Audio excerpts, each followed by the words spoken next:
در نزد امام علی رحمان جنایت چی هست؟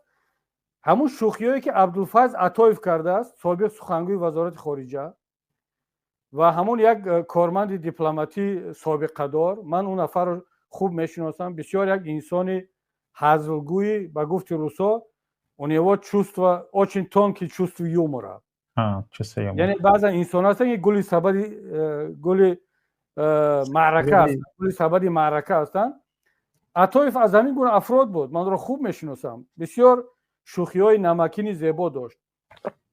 وقتی یک شوخی درباره امام علی رحمان کرده است، در کجای کدام سال در حضور کسی، این از نگاه امام علی رحمان بالاترین سطح جنایت است، نه اونه که در کانی بادام 8 خانواده رو از بین بردن. کشته رفتن میره، فقط درباره امام علی رحمان گام نزد. درباره امام علی اصلا هیچ چیز نگوید. همون جنایتکار اصلا یک شوخی نکنه درباره امام علی. یا همین